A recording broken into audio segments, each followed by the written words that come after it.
전능하사 천지를 만드신 하나님 아버지를 내가 믿사오며 그 외아들 우리 주 예수 그리스도를 믿사오니 이는 성령으로 잉태하사 동정녀 마리아에게 나시고 본디오 빌라도에게 고난을 받으사 십자가에 못 박혀 죽으시고 장사한 지 사흘 만에 죽은 자 가운데서 다시 살아나시며 하늘에 오르사 전능하신 하나님 우편에 앉아 계시다가 저리로서 산자와 죽은 자를 심판하러 오시리라. 성령을 믿사오며 거룩한 공예와 성도가 서로 교통하는 것과 죄를 사하여 주시는 것과 몸이 다시 사는 것과 영원히 사는 것을 믿사옵나이다. 아멘. 찬송가 452장입니다. 찬송 452장입니다. 내 모든 소원 기도의 제목 예수님 닮기 원함이라. 예수님 형상 나 잊기 위해 세상에 보았기 전에 예수님 닮기 내가 원하네. 날 구원하신 예수님을 내 마음속에 지금 거둬사 주님의 형상 인치소서. 무한한 사랑 풍성한 긍휼 슬픈 자 위로하시는 주. 길 잃은 죄인 부르는 예수 그 영상 담게 하옵소서. 예수님 닮기 내가 원하네. 날 구원하신 예수님을 내 마음속에 지금 거둬사 주님의 형상 인치소서. 겸손한 예수 거룩한 주님 원수의 멸시 참으시사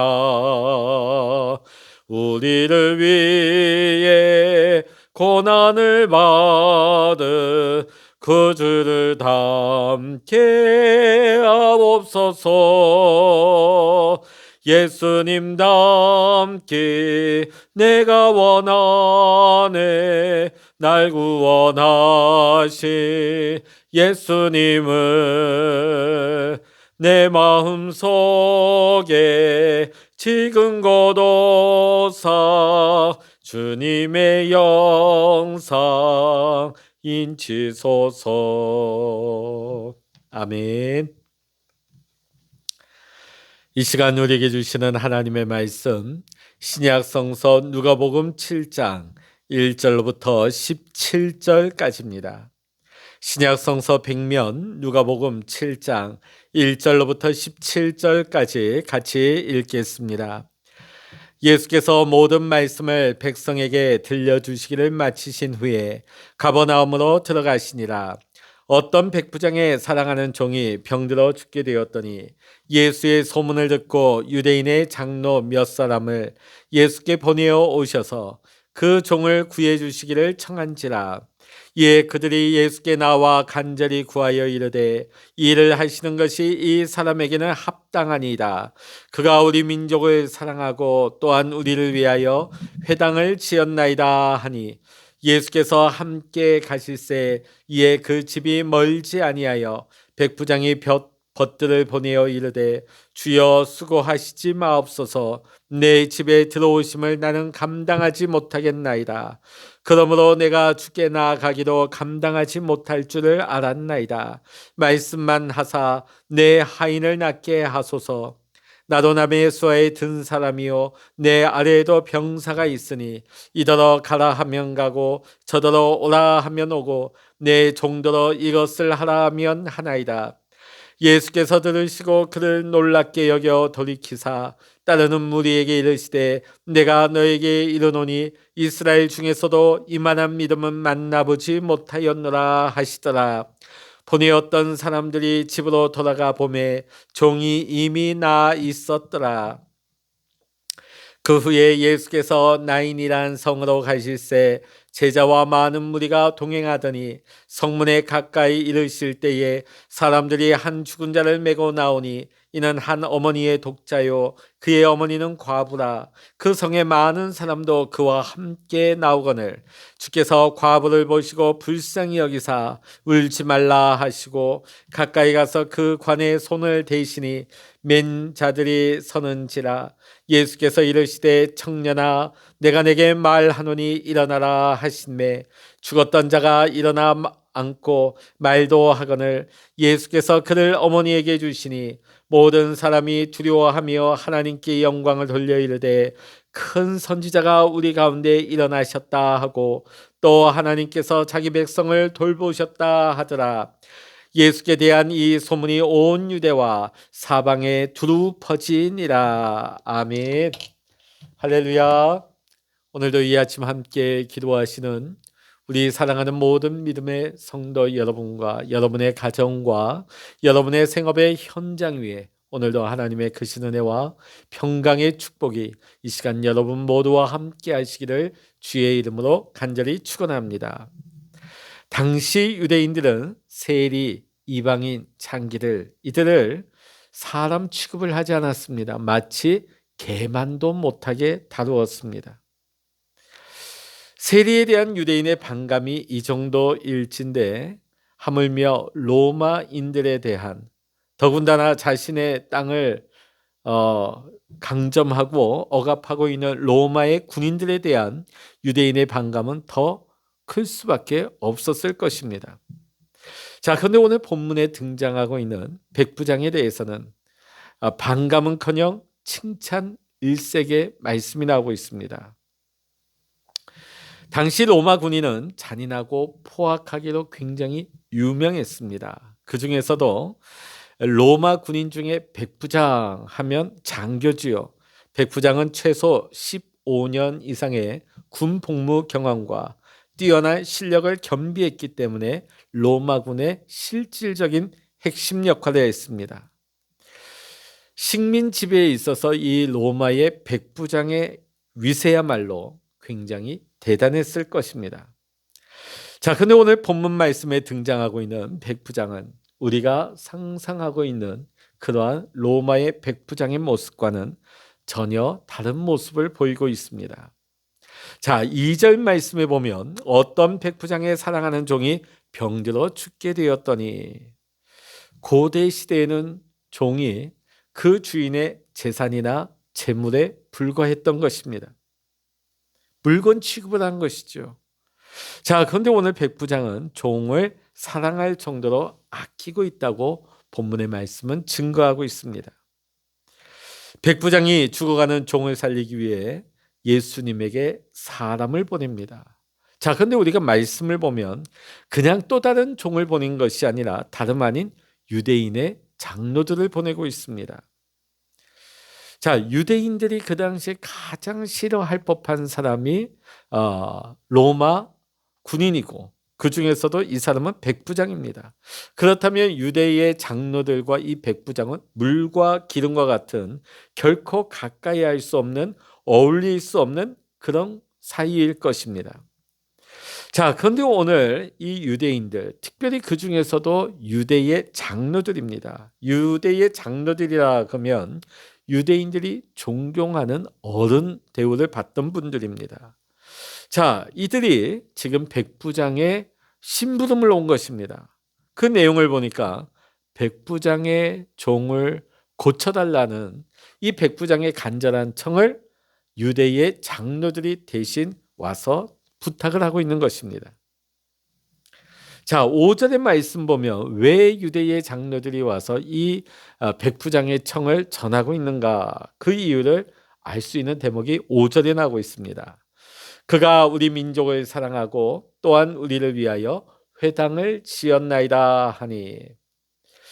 자, 오늘 5절의 말씀을 미루어 보아 이 백부장은 로마 식민지의 유대인들을 핍박하지 아니하고 이스라엘 민족을 대우하고 사랑했음을 알 수가 있습니다. 심지어는 유대인들을 위해서 회당을 지어주기까지도 했습니다. 예수님께서 이 백부장의 사람 되심을 파악하시고 이 백부장의 청을 들어주시기 위해서 그의 집을 향하고 계셨습니다.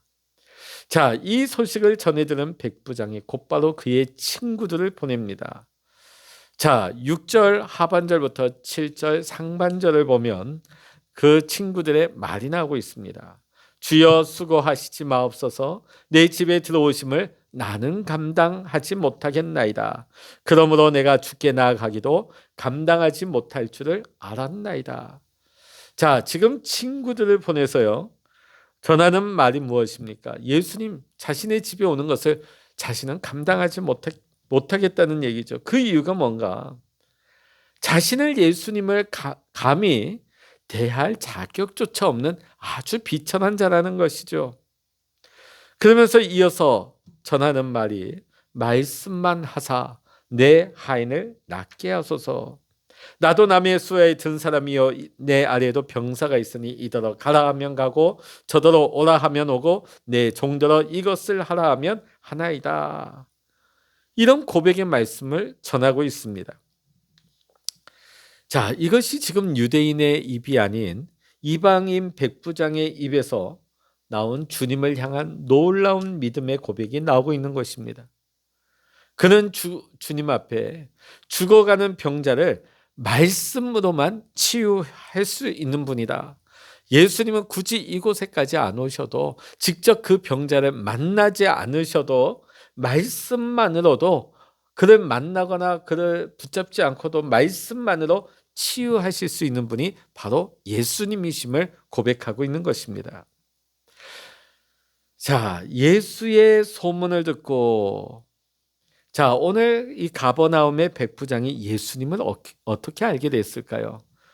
예수의 소문을 들었다고 나와 있습니다. 여러분, 믿음은 들음에서 시작되어집니다. 가버나움의 이 점령군 신분인 백부장은 가버나움에서 일어나는 온갖 소식을 매일같이 보고받는 위치에 있었을 것입니다. 자, 그러던 중에 어느 날 예수에 관한 소식을 듣기 시작합니다. 가버나움 사역이 그의 귀에 들려오는데요. 예수님이 회당을 다니면서 전하시는 말씀과 예수님께 나온 많은 병자들이 치유되었다는 보고를 받았던 것입니다. 자, 그런데 여러분, 말씀은 듣는 것으로만 믿음이 성장하지 않습니다. 자, 믿음은 들음을 통해서 시작은 할 수 있지만 믿음은 주님께 자신을 온전히 의탁할 때에만 그 믿음은 성장할 수가 있는 것입니다. 믿음은 들음에서 시작되지만 예수님께 온전히 자신을 맡길 때에 그 믿음은 성장하게 되는 것입니다. 자, 지금 백부장의 신분과 예수님의 신분의 그 차이는 아주 어마어마한 차이죠. 점령군의 그 로마 제국의 백부장과 아주 유대 식민 지배를 받고 있는 그 식민지 백성 중에서도 가장 하찮은 동네, 그 중에서도 목수 출신의 청년 예수. 어떻게 보면 백부장과 예수님의 간격은 너무 큰 것입니다. 자, 그런데 오늘 예수님 앞에 뭐라고 자신을 고백하고 있습니까? 저는 주님을 내 집에 모셔드릴 만한 자격이 없습니다. 차마 저는 주님 앞에 나올 엄두조차 못 냈습니다. 주님 앞에 자신을 철저히 낮추면서 주님의 뜻에 온전히 자신을 맡기고 있습니다. 예수님은 백부장의 이러한 믿음을 굉장히 놀랍게 여기시면서 이스라엘 중에서도 이만한 믿음을 만나보지 못했다고 말씀을 하십니다. 그리고 백부장의 강구대로 말씀만으로 죽어가는 종을 치유해 주셨습니다. 오늘 우리는 말씀을 보면서 백부장이 어떤 과정을 통해서 유대인들을 선대하고 회당을 지어주게 되었는지에 대해서는 소개하고 있지 않습니다. 그리고 예수님이 놀랍게 여기실 정도의 굳건한 믿음의 소유자가 어떻게 되었는지 성경은 또한 말하고 있지는 않습니다. 다만 오늘 우리가 이 본문을 통해 알 수 있는 점은 그는 굉장히 자비로운 믿음의 사람이었다는 사실입니다. 자, 우리가 앞서 보았던 누가복음 6장 36절에 주님께서 뭐라고 말씀하십니까? 너희 아버지의 자비로우심과 같이 너희도 자비로운 자가 되라 말씀하십니다. 하나님 아버지의 자비로우심이 무엇입니까? 너희 원수를 사랑하며 너희 미워하는 자를 선대하며 너희를 저주하는 자를 위하여 축복하며 너희를 모욕하는 자를 위하여 기도하라. 이 주님의 말씀 속에 하나님 아버지의 자비로우심이 다 들어가 있습니다. 자, 당시 유대인들은 로마 군인들에 대해서 굉장히 원수 대하듯이 대하고 적대감을 드러냈을 것입니다. 그러나 로마의 백부장은 자신을 미워하고 저주하는 유대인들을 폭력으로 억압하지 아니하고 오히려 그들의 종교와 그들의 문화를 존중해주고 심지어는 회당까지 지어줄 정도로 아주 자비로운 사람임을 우리는 볼 수가 있습니다. 그리고 짐승과 동일하게 취급하던 그가 데리고 있던 노예를 품고 죽어가는 종을 살리려고 예수님 앞에 자신을 한없이 낮춘 자비로운 인품의 소유자였음을 오늘 우리는 보게 되어집니다. 오늘 우리가 이 로마의 백부장을 통해 우리가 다시 한번 깨닫게 되는 점은 하나님의 자비하심이 우리의 믿음의 바탕이 되어야 한다는 것입니다.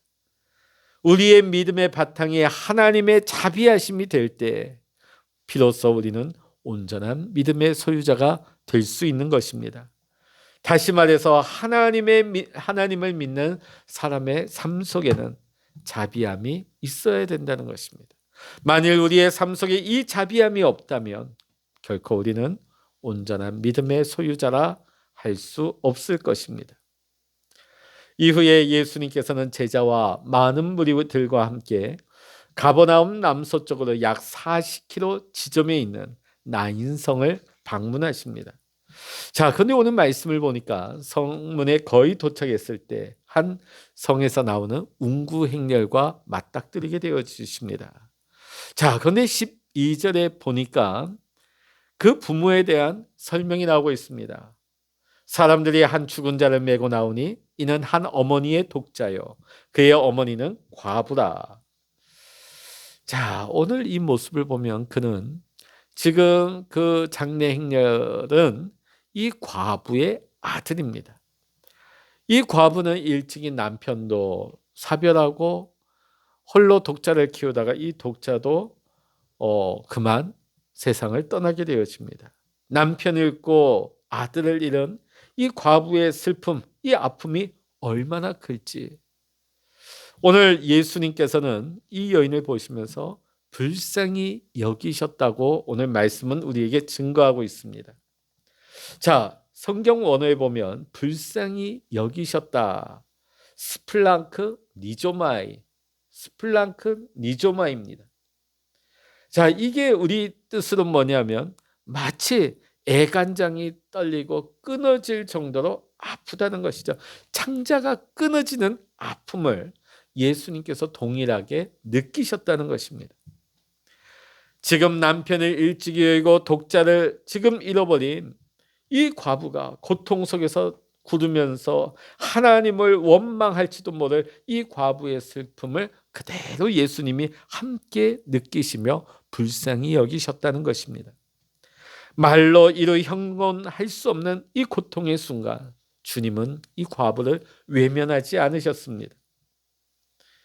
오늘 이와 같이 주님은 우리가 힘들어하고 고통 가운데 있을 때도 우리가 고통과 슬픔과 두려움에 휩싸여 있을 때 우리 주님께서는 스플랑크 니조마이 함께 아파하시며 창자가 끊어지는 그 아픔을 함께 느끼며 우리를 불쌍히 여기시는 주님이 되십니다.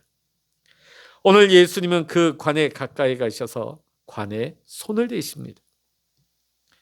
민수기 19장 11절부터 19절의 말씀 보면 율법의 한 조항이 나오고 있습니다. 죽은 사람이나 그의 뼈, 무덤을 만질 경우에는 그 사람도 부정해진다는 내용입니다. 자, 지금 바로 직전에 말씀만으로 이 백부장의 하인을 고치신 주님이십니다. 자, 그렇다면 굳이 이 시체에 손을 대지 않고 예수님은 말씀만으로도 치유하실 수가 있는 주님이십니다. 자, 그런데 앞서 6장에도 보면 한 셈병자가 예수님께 나왔을 때 굳이 예수님은 말씀으로만 하셔도 되는데 그를 터치하시며 치유해 주셨습니다. 오늘 예수님께서는 그 관의 손을 터치하셨습니다. 사랑하는 성도 여러분, 인격적인 만남은 말로만 되는 것이 아닙니다. 인격적인 만남은 말과 함께 터치가 있어야 하는 것입니다. 예수님은 관에 손을 대시고 청년아 내가 내게 말하노니 일어나라 말씀하시자 죽었던 자가 일어나 앉고 말도 하게 되었습니다. 예수님께서는 이 살아난 아들을 과부에게 주었다고 오늘 본문은 우리에게 증거하고 있습니다. 자, 오늘 죽은 아들이 다시금 살아난 이 성의 이름이 무엇입니까? 오늘 성경은 우리에게 나인성이다. 자, 성의 이름이 나인입니다. 이 단어의 의미, 나인, 즐거운 곳이라는 것이죠. 슬픔이 있는 곳이었습니다. 애통함이 있는 곳이었습니다. 곡소리가 있는 곳이었습니다. 그러나 예수님 오셔서 예수님이 그들의 아픔에 손을 대며 터치하실 때에 그들의 아픔이 기쁨으로 변함을 입은 것입니다. 오늘 우리가 하나님 앞에 예배드리며 기도하는 이유가 무엇입니까? 주님의 터치를 받기 위해서입니다. 우리가 주님 앞에 예배한다는 것은 주님의 말씀 앞에 나를 죽이는 것입니다. 주님의 말씀 안에서 매일같이 내가 죽어야 우리는 하나님의 터치를 경험할 수가 있는 것입니다. 말씀 안에 내가 무릎을 꿇을 때 우리는 하나님의 터치를 경험하게 되어집니다. 그리고 이 하나님의 터치를 통하여서 나의 삶은 비로소 기쁨이 넘쳐나는 삶으로 변함을 받게 됩니다. 하나님의 터치를 받을 때에 우리의 삶이 비로소 즐거운 곳, 나인이 되는 것입니다. 하나님의 터치를 받을 때 우리는 하나님의 마음, 하나님의 자비하심을 품을 수가 있는 것입니다. 오늘 하나님이 우리를 터치하신 것 같이 우리도 내 사랑하는 이웃들에게 하나님의 사랑의 터치를 전할 수 있는 우리 모든 믿음의 성도님들이 되어야 할 줄로 믿습니다. 이를 위해서 날마다 우리가 하나님의 말씀 안에서 하나님의 터치를 경험하고 또한 우리가 이 하루 우리가 일평생 살아가는 동안에 우리 주변 모두에게 주님의 터치를 전할 수 있는 하나님 사랑의 터치를 전할 수 있는 우리 사랑하는 모든 믿음의 성도 여러분, 사랑의 전달자가 되시기를 이 시간 주의 이름으로 간절히 축원합니다. 기도하시겠습니다. 할렐루야. 하나님 아버지, 우리가 말씀을 듣는 것으로만 끝나지 말게 하시고 우리가 말씀을 통하여서 날마다 하나님 사랑의 터치를 체험하고 누리게 하여 주시옵소서. 또한 하나님 우리가 살아가는 동안에 하나님의 터치를 우리 이웃들에게 전함으로 말미암아 서로 하나님의 자비를 베풀며 서로 위로하며 주님의 기쁨을 나눌 수 있는 우리 모두의 삶이 될 수 있도록 주님 우리를 축복하시고 사용하여 주시옵소서. 모든 감사와 영광을 우리 주님께 올려드리며 우리 주 예수 그리스도의 이름으로 간절히 기도하옵나이다. 아멘. 찬양하라 내 영혼아, 찬양하라 내 영혼아, 내 속에 있는 것들아 다 찬양하라.